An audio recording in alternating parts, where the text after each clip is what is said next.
Life is a quest for logic and reason.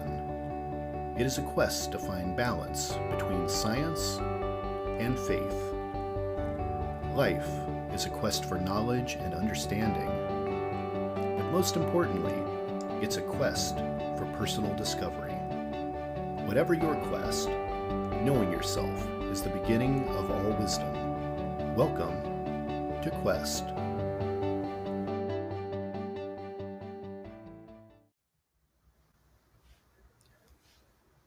Hi, Madison. Welcome to the Quest podcast. Hi, Todd. How are you? Good. I'm glad you could make it out. We're recording this during the holiday season, so I'm glad you could squeeze us in. Also, you just got back from a little vacation. You were in Thank you Europe, so much right? for having me here. I'm really excited to be here. And yeah, vacation was amazing. And this is nice to come home and get to be able to chat about everything. Is home? Is that in Florida? Home is in Florida for me. So Uh, I'm in Bradenton, Florida. so you get a really warm and sunny Christmas. Yes. Normally we do. Sometimes it gets a little chilly. Right now it's about 60 degrees, which is cold for us here. So we're a little spoiled. Sure. So I want to just jump right into this because I think your career has been fascinating, and I want you to let's go back to like your early life. Tell me about your early life and growing up playing tennis. Yeah, so I pretty much was born into it. So I have a dad who he played, aunt, uncles, they've all played. So they played at the collegiate level, and my dad played a little bit professionally. And my family was actually just introduced last week into the Louisiana Hall of Fame Mm, for tennis, which wow. was really cool for my family. So I think even if I wanted to play a different sport, I just wouldn't have really had a choice. But Peer pressure, right? You had peer pressure from everybody. yeah, no, I have memories literally of growing up sitting in the basket when my dad was teaching. Wow. So I think I started playing when I was like 3. Played a doubles tournament with my dad when I was like 5. Um, and so I just grew up in it really. But I would say that I started taking tennis more seriously around the age of like 11, 12. And that's whenever Yeah. I remember telling my parents, like, I really want to be good at this.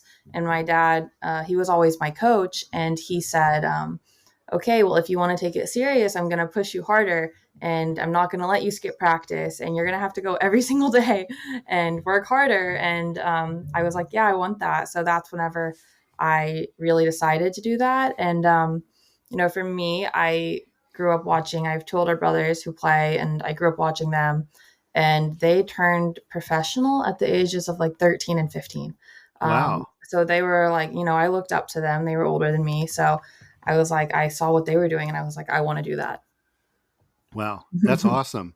Um, it was kind of the same for me. I think I might have been 12 or 13 when I really wanted to start playing, you know, and I didn't really have, any kind of career in tennis, but I did play in high school, but I enjoyed it. And, one of the things I really thought about it one time, and I thought, there's not a lot of sports that you can do your whole life. The kids that grow up playing basketball, football, soccer, you can't do that when you're an old man. But tennis and golf and some of these things you can, and Yeah. I think these activities for life like this are really important ones, and why I think more young people should, maybe start to learn some of these, even if they don't pursue a professional career, because it's something that can keep you active when you get older. Oh, Um, absolutely. And it's a great way to just be social with people and stay fit, stay active. I 100% agree. It's something that I never thought I would love doing is whenever I coach teaching adults, but I love teaching adults tennis. I just find it so fun, and it's a different avenue than I grew up in, and just a different side of the sport. And I really fell in love with that as I've gotten older and got out of college. I just realized that there's a whole other aspect to it than it just being, I guess, a professional career playing. right, right. So I'm assuming you played in high school. I was homeschooled for a bit. Okay. And I think I started high school. I think I was like 13 already when I started high school, Mm. but I went to a sports academy called IMG, which Oh, is gotcha. here Yeah, in Bradenton, Florida. yeah, That's actually why my family moved here, sure. was for IMG. But I honestly, I traveled so much. Mhm. would be on the road for weeks at a time. So then when I would come back to town, they had these like night sessions where you could go meet with your teachers at night. So I might be in town for 1 week and have to cram in all the studies, but we didn't have a tennis team. Gotcha. So it was really just like there's for juniors, you can either play like USTA, which is just within the United States, or you can play the ITF circuit, which is international. And I played a lot. I did a mix, but I did a lot of the ITF circuit. So even if I went to like, I guess it wasn't really possible to go to a regular high school doing Right. that because Sure. you just miss so much. But Yeah. Well, I was curious, if you did, because I don't really know much about your early life there. Like what I pick up on, on the internet is like college on for you. Mhm. So I'm curious, and I'm going to go ahead and just kind of move forward. So did you go to Mississippi State? I did. So my first year of college, I went to the University of Kansas, and then I transferred. I transferred to Gotcha. Mississippi State. Okay. So you played tennis in college. What Mhm. was that experience like? Because I wanted to really maybe see what the difference was in the high school and college experience, but let's just kind of jump into what college was like, because I'm assuming you Yeah. have a coach to a team like that. Like, what was that like to finally have, someone outside of like your immediate family or people at IMG kind of coaching you all that time? Yeah, it was super different. So just to give you a little bit of what it was like, I guess in my middle school and high school years, really individual, really honestly, you're alone a lot of the time. I look back and I joke with my parents. I'm like, how did you guys let me do some of this stuff? I traveled to Europe on my own at 13. And like some of that was for training. Sometimes I think I traveled like 15 for like 1 or 2 weeks to tournaments alone. And you really learn to be like self-sufficient and independent and just learn how to take care of yourself and also look out for yourself because you're in foreign places and you're a young girl. So going to college then was really different having a team around you. And I will say getting the experience of two different schools, I saw two sides of it. So my first year, I went into college really knowing nothing. I didn't understand the different conferences. People were like, "Oh, you're going to a Power Five school." I didn't even know what that was. Um, so I got really lucky with my teammates then because we got along really well with each other, and there wasn't really a lot of um, competitiveness amongst like teammates, which is actually very common in a lot of schools. I did not realize that at the time. I didn't realize how lucky I was to have a team that we didn't argue with each other or get jealous over who's playing one, two, three, four, five, six, whatever it was. And I just felt like I was so far away from home, being in Kansas, and I was 17, and I really missed my family. Didn't like cold weather at all. So that's Yeah. a big reason why I transferred.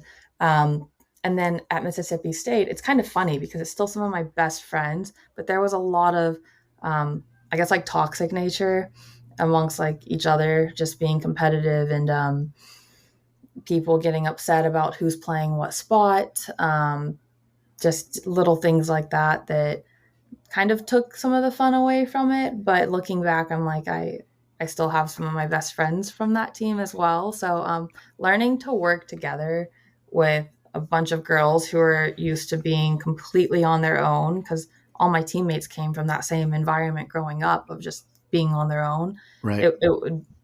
It was challenging at times, but by third, fourth year, people normally learn how to, I don't know, manage it better. So Right. yeah. Right. Um, what was when you were in college? Was there really, and be honest here, was there really a focus on the education part of it, or was really just going to be a move to go through sports and then go pro? Was the education Yeah. important, or was it really a sports thing? For me, education was Mhm. I am really competitive and just like want to push myself in everything I do, no matter Mhm. what that is. So, I mean, I would get competitive with myself on my grades. So I Sure. did not want to make a B. So Yeah. I would make myself study. But in terms of like the major I chose, I mean, I wanted to do biomedical engineering. It was not possible for me to do and to be as successful as I wanted to be in playing tennis. Yeah. So I switched and I stuck to kinesiology, which was still difficult compared to some other things I think. but not as difficult as biomedical engineering would be. Right. So yeah, in that regard, tennis was definitely the priority. For Yeah. sure. Were you a singles player or a doubles player in college? I played both. Yeah. I think that my results would show that I had more success in doubles in terms of ranking. But Yeah. yeah, I actually played. So my freshman year at Kansas, I think I played the number 4 spot mostly, and doubles, I think I played 2 or 3, and we were not a ranked team. But then by my senior year of college at Mississippi State, I think we were top 20, and I was playing number 1 singles and doubles. So yeah. I'm curious. I want to kind of maybe dig into this a little bit about mental and physical game. So I imagine by the time you got into college, or at least by the time you completed college, you had a probably a good routine of how to manage your mental and your physical game to be in, tip top shape with the best mental and physical proficiency that you can be. Did you notice a difference in college from what that mental and physical game was versus when you were a younger player? Yes, for sure. I will say there were just unexpected things in college, kind of the stuff I touched on before. That there's just like unexpected, looking back, it's so silly, but like silly drama within the team that you're just so sometimes unprepared for, especially me. Like I wasn't ever one to get so competitive with my friends outside of like if we play a match, we can be competitive and then hug it out at the end and be best friends. Like that's how I am. Not everyone is that way. So I learned that the hard way. And that like sometimes during college, I think my 3rd year, I had a little bit of a shock, and the people who I thought were like previously my best friends and my teammates, Hmm. we were not getting along anymore. And Right. that was really hard on me mentally, and it affected my performance. I wound up getting way more injuries because of stress, and the injuries just like spiraled, and it was like one thing after another that affects your tennis, that causes more stress. So then I did start consistently seeing a psychologist, like a sports psychologist, and I would say my 3rd year, I think is when I started that. And I will say it helped me a little bit sometimes, but I don't think it helped me like a whole lot. I think that you're limited. Whenever you're within the athletic department, you're limited in a way because they only have like one person who you're allowed to go see, and if you don't click with that person, then you don't really have another option. Right. Um, so I mean, I think I tried to use the resources to the best of my ability, but yeah, no, it was actually like probably more challenging than I expected to be in terms of the mental. Well, I want to dig into this a little bit more if you don't mind. Well, if you had to put a percentage on it, would you say in tennis maybe the mental is a little more important than the physical, or is it equal? Is it I know in Mhm. high school my mental game was terrible, and that's what caused me to lose so much. Just in my head too much. Mhm. Maybe I should have been having more fun playing the sport, or maybe gone in with more confidence, or whatever it might have been. But because I was in my head so much, I lost a lot. Mhm. Even though physically I was in great shape, mentally I just wasn't there as a winner. And Mhm. my experience maybe isn't the same as your experience, but is there a percentage? Does the needle point one way or another? I think as junior players are developing, it can be more physical because some are just clearly so much bigger than others and stronger and faster. Mm, So if you're playing like 14 and under, 16 and under, that physical can be a really big advantage. But then once you get to a certain point of like top collegiate level and professional level, because a lot of that is actually the same level, the mental becomes so much more important, and it mhm. becomes who can withstand playing so many matches, like match after match after match, week after week after week. And if you've lost your momentum and you're having like a downward spell, you might literally lose 8 weeks in a row, 8 matches in a row. Mm, And that can be really difficult for people to bounce back from mentally. So and you might look at the 2 players who are playing a match, and one looks so much better, but they lose. You can win more points in a tennis match, but lose the match. So that's where the mental, I think, as players get higher level and higher level, the mental is even more important, I would wow. say. Yeah, I would say it can be like 50-50. You said something that really it really struck me. I hadn't really considered it before, but you mentioned uh, that turn you took mentally, and how it started to affect you, and then you got injuries, and then these injuries compound. It didn't really occur to me that the mental can bring on the injuries like that. I've always just thought of injuries on the court as take a bad slide on clay and you pull something, or you trip running for something, Mhm. or your momentum, your body, the angle, your something would cause you to sprain something, twist something. The mental hadn't occurred to me that you can injure yourself from that. Can you Yeah. elaborate on kind of that a little bit more? How Oh, that happens? absolutely. Yeah. I think so for me, I definitely started to get anxiety that I had never had before at some point in college. And my way of coping with that was to go running. And so that was like my stress relief, I would say, was just to run. And that seems really healthy, right? Well, I was already training so much, so many hours on court, and then fitness with my team. And then I was making myself wake up at like 5 in the morning to go for runs and like long runs. And at some point, I just pulled my hamstring, which is actually the way I tore it was a common like runner's injury. So that stress caused me to overtrain. I was doing Mm. way more than I should have been. I think I was averaging like 3 to 4 hours of sleep a night. And then training that much just was inevitable that I was going to get injured at some point. If it wasn't the hamstring, it was probably going to be something else. Um, so, yeah, that was just my way of coping with it. Yeah. Actually ended up hurting me. Wow. Wow. You the way you talk about really the mental came into play for you when you were in college, and you didn't have that as much when you were a younger player. And the way you kind of explain it is, you haven't like grown up, and you're not in relationships or having these friends at college or politics or whatever it might be, that Mhm. you get adult real world problems when you get older, right? So then there's a new set of stresses. So does that mean that as a younger player, maybe a younger player is just more naive to this because their world hasn't been opened up to that stuff? And what kind of advice can you give a young player to prepare for what's coming? Because if Mhm. you could have had a warning when you were 13 of, look, this is going to happen when you're 20, well, you probably would have wanted that, and Mhm. maybe have the time or the ability to prepare. Does that make sense?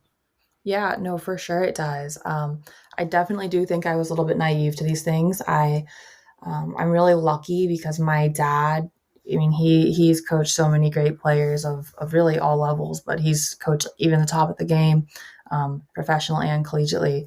And so he did a good job of making me have a really relaxed mentality, even through the whole recruiting process, which already, I mean, as a coach, I've coached college for 2 seasons now.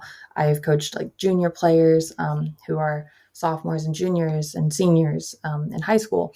And people get really stressed out now, even in the recruiting process. And that's something that I'm lucky I never experienced. I Mm. think I committed April or May of my senior year, and I wasn't even stressed out. And I'm looking now, and people that are juniors are already stressed out. They don't have a school they've committed to. And so I always like tell people, don't stress it. There's going to be people transferring, scholarships will always be open. Like you just literally have to focus on having fun, as cheesy as that sounds, enjoying playing the sport, enjoy being competitive. Um, and progressing. Like if you're doing what you love and you're enjoying it, you're going to get better if you're working hard at it. And people are going to notice that. And if you're not enjoying it, then what's the point? If you're Exactly. that stressed out all the time, then what's the point of even going to play college tennis or professional tennis? If you're miserable, you're going to get burned out. So that would really be my advice, is just like remember why you started, and like never lose the little kid in you that just loves the sport and just enjoys being out there every day. Right. Right. And from college, you went to go play pro, right? Mhm. I did. So I right away after, actually during my last semester of college, I was already playing from some professional tournaments. So um, with college tennis, you play during the spring season, and then the fall you're doing all individual stuff. So I finished with my team May of 2018, but I still had one semester left to graduate. So I was just in college as a non-athlete pretty much at that point. So I would just take myself to tournaments and they were professional tournaments. So that's when I really started. But then I injured my knee. That took me about a year to get over, and that happened 2 weeks before graduation. So I had took like 6 months to figure out what was wrong, and then I had a surgery, and then started playing again, and I have just kept getting injured since then. So it has Wow. been just like a complete roller coaster. Started playing again for, I'd say, I think I played 2 months. I think I played January, February, maybe a little bit of March of 2020. So pretty much right up till COVID happened, I was playing. And then the same week that COVID hit and all the tournaments got canceled, I got injured again. Wow. And so I was like, okay, I'm pretty much just consistently injured for over a year now. I've had 2 knee surgeries. I keep pulling this hamstring. I'm going to start coaching. So, I was in Mexico at a tournament whenever I decided that. And that was largely because I was there and they announced we're canceling next week's tournament. So I said, all right, I'm going to go work through the summer a little bit and then reevaluate once I get healthy. Yeah. So that's pretty much what I ended up doing. And I actually stayed injured until this year. Wow. And I just started playing again. Wow. Do you consider yourself retired now? No, I wouldn't consider myself retired. So this year, August and September, I went over and played my first tournaments in over 3 years, which was so, so good, just to be back competing. Mm-hmm. And I only played 2 singles matches, but I got a doubles ranking, which it's not very high at the moment. But what that does is once you enter more tournaments, it gets you in the draw. So you're not actually guaranteed, if you haven't played for that many years, you're not guaranteed a spot in the tournament. So you're taking a risk by showing up. So for example, in September went to France, and some little town that took so many hours to get to, flew to Bordeaux, took a train, taxi, everything. And you're not guaranteed a spot. So you go sign in, and after sign in, wait for the draw to come out and hope your name is in it. So now that I actually got a ranking in doubles, you're guaranteed a spot in the tournament. Yeah. So it's a little bit of a complicated system, but I wouldn't consider myself retired. Currently am injured again, but once I'm better, I'm hoping to be able to play next year. Can you run for the listeners your list of injuries that you've had? Oh my goodness. Let me think where to start and which ones to leave out, because some of them are like little month things here and there. Sure. Yeah. So hamstring was really like the first one that really took me out for a while. And what was so bad about that one, and this is a problem in all of college athletics, is forcing athletes to come back before they're ready. Mm-hmm. So whenever I first injured it, I was pretty much told that nothing was wrong with it, even though I was like, guys, like, I have literally never stepped foot in the training room. I'm telling you, I can't hardly walk right now. I'm definitely hurt. They try to make you play through it, take some injections that mask the pain, don't really help heal it. So pretty much was forced to play an entire season on the hamstring that was hurt, and then couldn't do anything for my entire summer. So what I would do was, I would play a match and then not practice the entire week, and then have to go play a match, like a team match in the spring season, and then not practice the entire week. So come summertime, rested, thought I got it better, start training again in the fall, and I tore the hamstring again. And then that led to me, like, they still forced me to play on it, compensating, and tore something in my knee. So then I had a knee surgery while in college. And that took me out for at least the whole rest of the fall.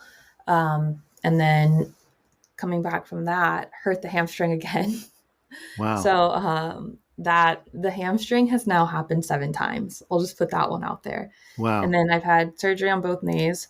And then other than that, it's just been like, my shoulder is really inflamed and I need a few weeks off, and my wrist is really inflamed. And with my wrist, I actually ended up needing to change my racket and strings and lowering the tension to, lower the impact on the wrist. Yeah. And yeah, it's been just a lot of the same over and over. Pulled my ab probably 5 times.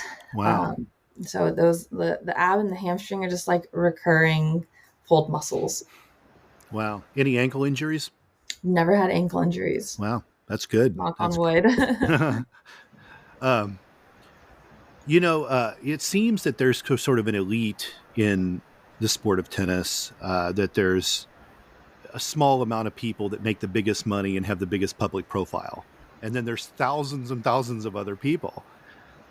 I'm curious, what does the end game look like for that majority of players that never get that, that become well-known public figures or make the big money? Yeah. What happens with those players? It really depends where they're from. So I feel so lucky to be from the United States, where if you're not making it as a player, and you're a good coach, you can make a really good living as a coach. In some other countries, coaches don't make as much money, and so for those people, sometimes depends what their education background is, if they went to college or not, and if they want to work I guess I don't know if I should say regular job, but office job. There's that avenue, but I know a lot of people that stay within the sport and they turn to coaching because it is their passion, and Yeah. they didn't quite get where they wanted to, and they want to help others get to where they want to get to. I think more and more people now are wanting to work in college athletics and college coaching because it's really grown over the years, and the amount of college players going to pro is increasing. I think I saw a stat today that there's 20 of the top 100 singles players were former college players. And so that's like, I think one of the highest it's ever been. So you're just seeing that level raise. So a lot of people turning to college coaching too. I think it's funny. I'm going to date myself here with my age in this podcast. See, I love the audio podcast. No one gets to see how old I am, but I go back to the Anna Kournikova era, and Anna Kournikova really never won anything major, but she was like a huge public figure, like a major socialite, dated musicians and celebrities, and I can't help but wonder: do you think we'll see these NIL deals in college turn college players into superstars that and maybe achieve some level of fame they may never even get in the pros? I think that's possible. I really do. I'm trying to think if there's any tennis players right now that have reached that, but I don't know that there are off the top of my head. I think it's so possible though. If It's you so market new. yourself right, and the NIL stuff's so new that I don't think we've had time. Like we've seen like Livy Dunn in gymnastics, making millions at LSU, so much money. What's the other ones? The Cavendish sisters too. And absolutely. So we're starting to see this thing happen. But maybe Livy will never become an Olympian. She may not go to the Olympics. She may, who knows where she'll go. And there's not really much of like a pro career after gymnastics. College basketball, a little bit different.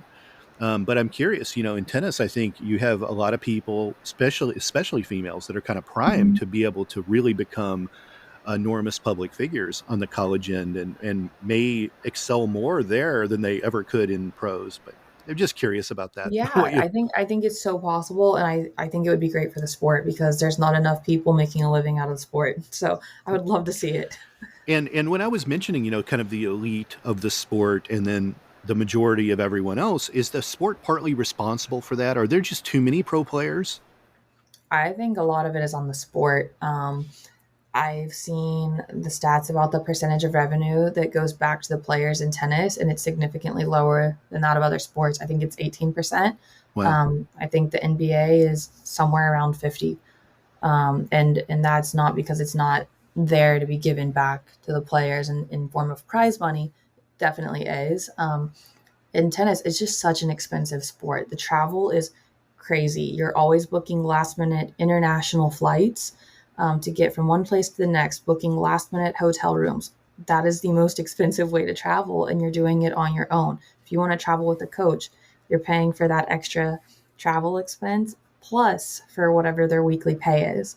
So making a living in this sport is just crazy difficult. That can also be partially on the tours to schedule tournaments that are a bit closer together. How the calendar is made, which I know they do take this into account and try, but I do still feel like there's more that can be done. Like the tournaments in the United States, sometimes they put them even within the state of California. It's a big state, so if you're getting people to have to drive 6 to 8 hours for the tournament the very next week, you might finish on Saturday or Sunday and have to go play Monday.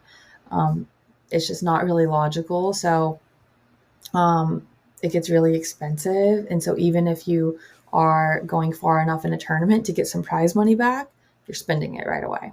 Right. Right. Is pickleball going to kill tennis? Oh, I hope it doesn't kill it. I think it's going to keep growing, and I think it's going to keep taking more social tennis players to the sport. I say that. I think even some professional players. I don't think it'll kill it, but I think that some more people will go to pickleball, which I actually don't Do you even mind play? saying. I love pickleball, so I'm sorry, Madison, we can't be friends anymore. it's really fun. So the area I live in is a pickleball hub. Like 5 minutes away from my house, there's a really nice facility, and it's covered. So even in the summers when it's rainy here, you can go play, and it's good level too. I see a lot of public courts getting chopped in half to be pickleball courts, and I hate it. I hate seeing that as a tennis player. I'm like, no, don't do that. Don't take my Mhm. courts away. And I'm just like, wait a minute, am I seeing something that's going to happen here? Because tennis has always kind of had its ebbs and flows in popularity anyways. And now Yeah. throw pickleball into the mix and start converting courts over. And Yeah. I'm just like, oh no, is this a fad that's going to go away and we're going to see everyone's pickleball equipment in the yard sale in 5 years, and everyone I will be like, I remember when we used to play that. Yeah, so I thought it would be a little bit more like that when it first started blowing up, but I think it's gonna stick around. I really Hmm. do. I remember when I was playing tennis in high school, and I remember someone wanted to go play racquetball with me. And I went and played racquetball. And someone told me later, they said, don't play racquetball. It'll mess up your tennis game. Your tennis game messes up your racquetball. Is pickleball going to mess up people's tennis games? Have you noticed any Um, physical difference in it? there's definitely some differences. Like one being whenever you're like at the kitchen line in pickleball, you don't want to cross step. That's exactly what you want to do in tennis. Hmm. So pickleball, you want to move lateral and load on your like outside leg. Tennis, you cross step. If you do that in pickleball, you step into the kitchen. Gotcha. So that's where a lot of tennis players get in trouble playing pickleball. Um, Other things, serve and volley. I have played a lot of pickleball, and I serve and volley so much, and you lose the point immediately if you do that because you're Hmm. not allowed to hit it out of the air after your serve on the first ball. And I just every time I play, I do that. Yeah, yeah. In your lifetime, you've seen the Williams sisters kind of very, very, very slowly bow out of the sport. It's been like the longest retirement I've ever seen Hmm. for anyone. With their reign of dominance over, who excites you as a top contender in women's tennis right now?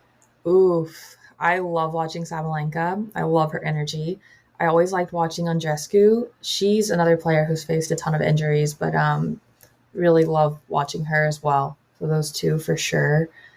Um, Always like watching Danielle Collins. She's really fiery and fun to watch, and so energetic also. Are you an Emma Raducanu fan? I like her game. I love how she moves. She like her movement is so fluid. It's like she's floating on the court. I would like to see her do well because I think what she did at the U.S. Open a couple of years back is one of the most incredible things in sports. To go through qualifying and win it. Yeah. I don't know that. I mean, I would be amazed if we ever see that again. So that is just something that's impressive to me, and I respect it. It's I bring up Emma because in a way, I sort of feel sorry for her. I like her. Um, I don't. I think the U.S. Open might have been a fluke for her. I have to say, I think a lot of good players were kind of out of that, and she didn't really have a lot of really, I think, really good competition, and she was able to win it. And people like those stories of someone, doing that from qualifying all the way to the win. I mean, those are, uh, newsworthy stories around the Mhm. world. unfortunately, it kind of threw her into the public eye really fast, and people expected more from her. And I think it Mhm. put a tremendous amount of pressure on her. And I wonder if that public exposure and that win might have harmed her career in a way. Do you think there's any truth to that? I think, yeah, like after winning, after doing what she did and winning the US Open, the amount of eyes on you, that pressure, I can't even imagine. Mm-hmm. Not only just that you're putting on yourself, but everyone's expecting more of you. You got to back it up. You got to back it up. And people wondering, was it a fluke? And I know she struggled to win a match for a while, Yeah. which I was kind of like, oh, I really wanted her to keep backing it up. Um, but I think that as time goes on, I think she'll get it back. And I think that she'll start, I think she already has. I think she's done well in some other tournaments since now. But yeah, I don't know if she'll ever do that again. That would be cool to see. But so hard to predict. And the women's game is The really media strong at the top attention right on, now. on athletes.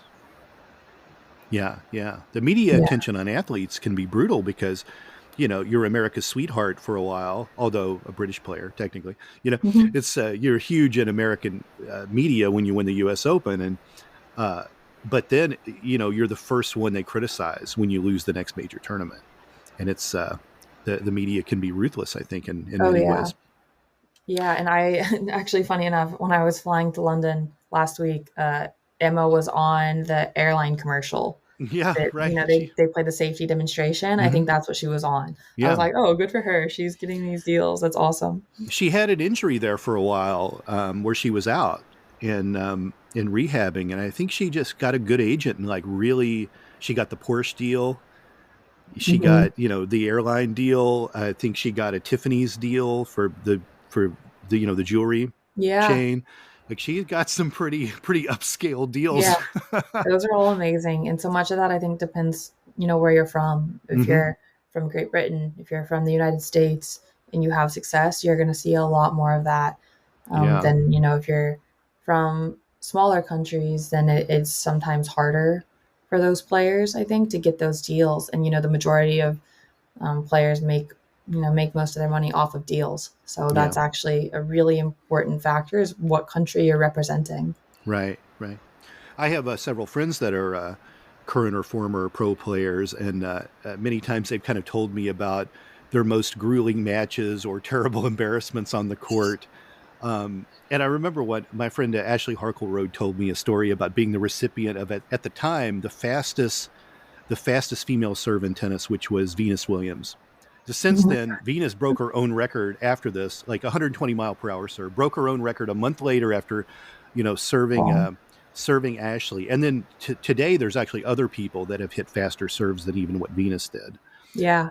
And and of course, that was a big news story that Venus hit the fastest serve ever, and Ashley was the recipient of that. Mhm. And she's like, How she funny. always carried it as like she's now a piece of trivia. Mhm. Do you have any stories of triumph or tragedy on the court that you would like to share? Oh, yeah. One tragedy, yeah, definitely comes to mind. It was a match where it was just one of those where you look back and you're like, did I really lose that match? Um, I was up a set in 5-4 and 40-15, and I was playing against a player from the University of Georgia, Kennedy Schaefer. I think that she's still playing professionally now. But if I would have won this match, I would have made the NCAA tournament for singles. I was already in for doubles. I really wanted to qualify for singles too. And I actually won the match, but I was like so shell shocked that I didn't call the ball out. And I ended up losing not only the point, but losing the Oh, match. oh no. And I didn't qualify then because of that. And Wow. I look back, the referee after the match was like, Madison, you won that match.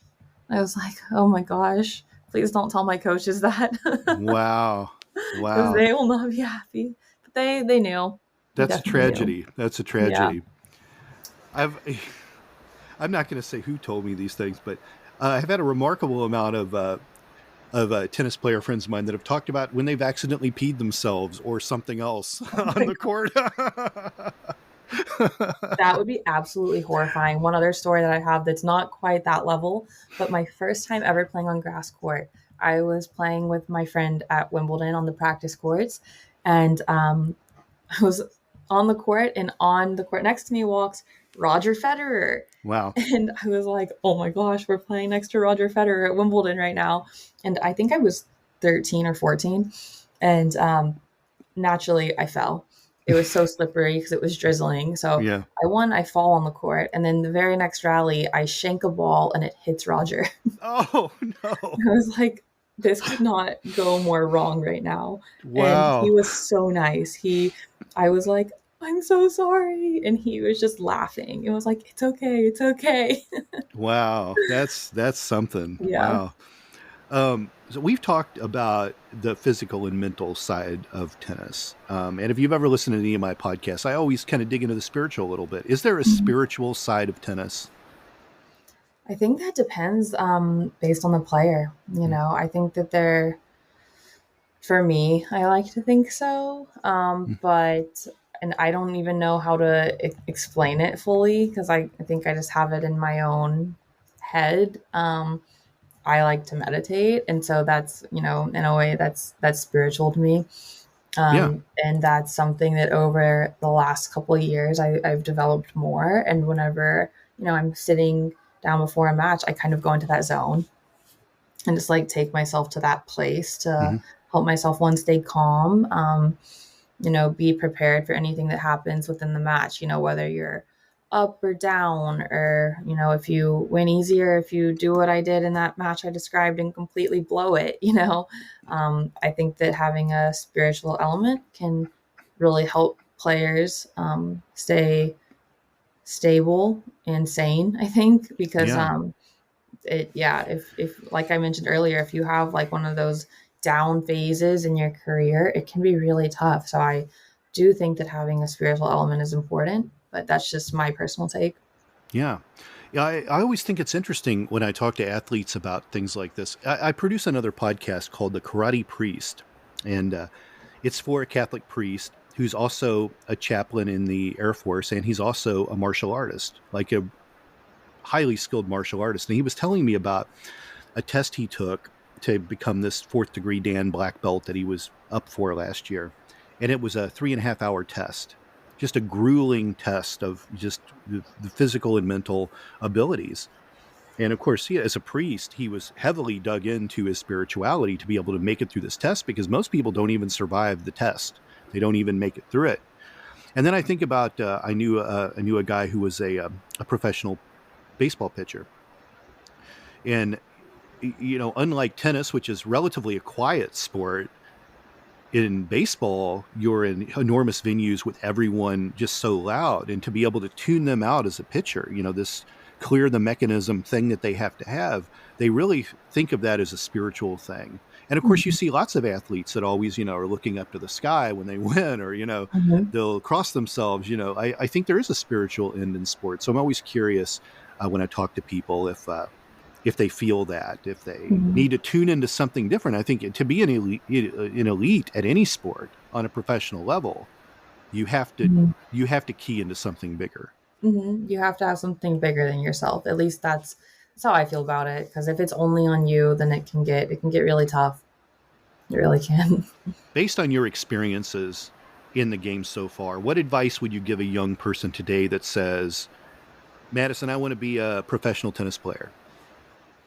Go Did you, for it. Give yeah. it all you got. Go for it as long as you love it. And if you come to a point that you uh, have lost that love, give yourself a break. I wouldn't say quit, but just give yourself a break, and then after a month, like a month break, reevaluate and see if you can come back refreshed.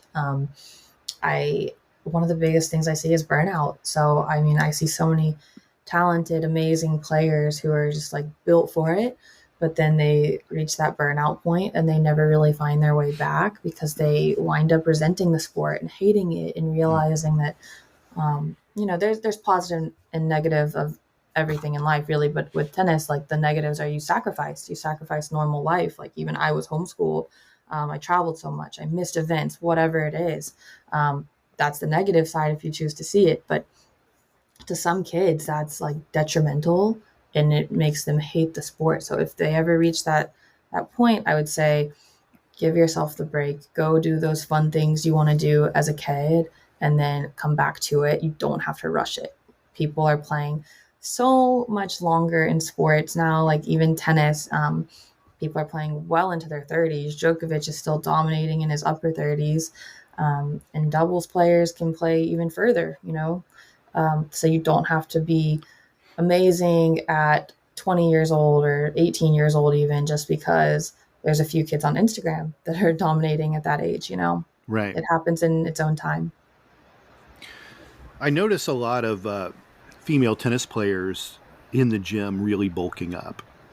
Do you think that hurts the speed of the player when they do that? I don't, I would say I don't think so, but I think it depends how they do it. I think if someone's only lifting weights and not incorporating other things, then it could. But um, if you're incorporating weightlifting with other things like plyometrics and speed, then you should be okay. But I like weightlifting. I actually always felt like it helped me um, whenever I combined it with other things as well. But I wouldn't say only do weightlifting. Yeah, yeah. It seems like you have to make trade-offs, whether you want the power or you want the speed or the Mhm. agility. And the training is, I think, critical in that. But for me, I see a significant difference in uh, the how tennis for females is from, say, the Martina Navratilova, Chris Everett years versus how it is Mhm. now in terms of just the training aspect of it. And that's Yeah, a and 50-year gap, so much of it also I feel like is to, protect your joints. Hmm. I think that that's another key element to having that longevity now. I see like Iga Swiatek and I probably just butchered her name. I never can say it right, but even in Raducanu, I see a bunch of videos of them, in the gym weightlifting. Same with like Maria Sakkari. Um, they all they all really like lift a lot, I can tell. And Ika, I've even seen her lifting some like right before she goes on court, like doing Mm. some deadlifts and things like that, which I'm like, I've never done that. But if it works for you as a warm up, great. Um, but yeah, I think so much of that also goes into injury prevention if it's done the right way. Because I have also been injured while weightlifting before. Yeah. So it all has to be done the right way. And the last few questions I have for you: what's your racket choice? Oof, so this is tough. My favorite racket that I've played like my best tennis with is the Wilson Blade, but I I keep getting injured when I use that racket. So that's the racket that I was getting the wrist pain with. And there's so many players using this racket, so it's obviously great, but the Babolat Pure Arrow is what I'm using now, and that's what I used throughout college. And so that's like my baby is the Babolat Pure Arrow. Tell me about your daily self-care routine. Ooh, that's a good one. So I've started this just a couple weeks ago, but I started making ginger tea in the mornings. I Mm. just feel like it's just healthy. It's good for you. It makes me feel good. I have a lot of supplements that I take, Mm. and that I've been doing for years. But I'm really strict about making myself do that, and it's just like I do it in my sleep at this point. Yeah. Um, I try to read a little bit every day, even if it's just for 5 minutes. Um, Kind of relaxes me. And at night, I wash my face. I just like do that kind of routine, and I Yeah. consider that self care. But other than that, Do you do I you have don't a have prayer something. or a meditation that you do each day? I don't do it Affirmations? daily. I Mhm. don't. I like to meditate. I have kind of fallen out of that routine. Actually, I was doing it daily, probably like 6 months ago ish. I kind of fell out of it. And Sure. that's something I would like to get back to again. But yeah, I was doing that before bed and I had an app on my phone. I think it was called Balance. And I would just Yeah. like put that on and it's really calming and, allows you to like meditate. Yeah. And yeah, What about, do you do yoga or do you make sure you get nature every day? That's not tennis court nature. you yes, know. actually, I go on walks a lot. That is Mhm. something I do. I am so lucky to live near the beach, and there's so many just beautiful places where I live to go walk by the beach and these different marinas. So I do get outside. I actually did that today. I get out in nature a lot. And what's your diet like? What's your when you're in the competitive world, I guess competitive shape, and what's your diet like for that? And then what's your guilty pleasure?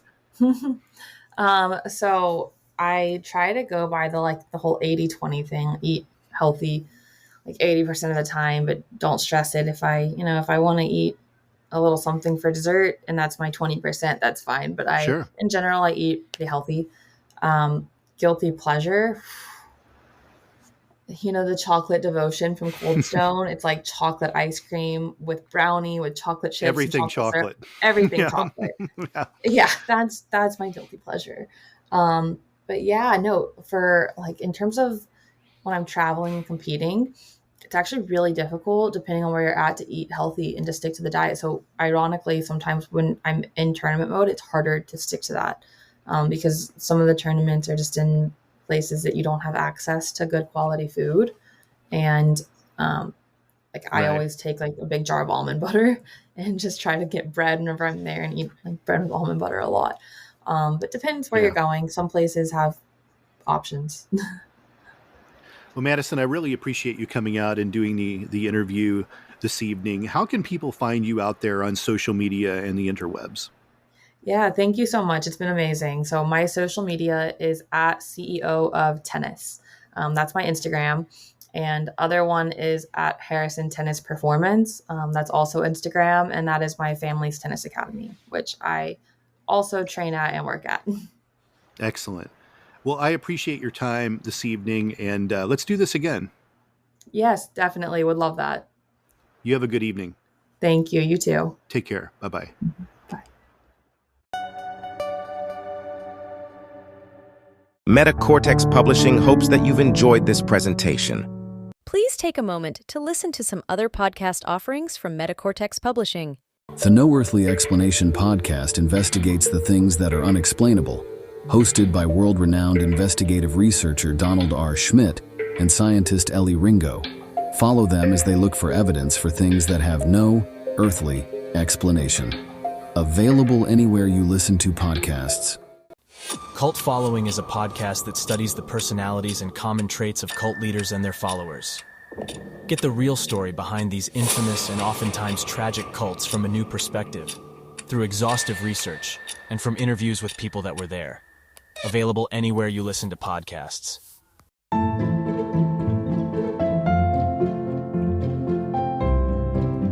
Hi, I'm Father Daniel Duplantis, a Catholic priest, martial artist, and host of the Karate Priest podcast. Have you ever wondered what the church teaches about different topics? Are you a martial arts enthusiast or just someone who wants to learn more about martial arts? I'd like to invite you to join me and many guests on my podcast as we cover topics of faith, everyday living, and martial arts on the Karate Priest podcast.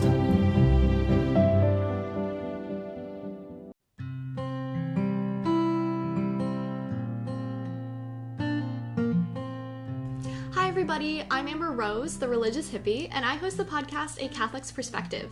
Join me every 2 weeks as I release episodes targeted towards helping young Catholics navigate their ever-changing secular world while staying strong in their faith. Whether you are a Catholic or not, all are welcome here. So if this is something that interests you, feel free to tune in. You can find A Catholic's Perspective on Spotify, Apple, or wherever you listen to your podcasts. I hope to see you there. Bye!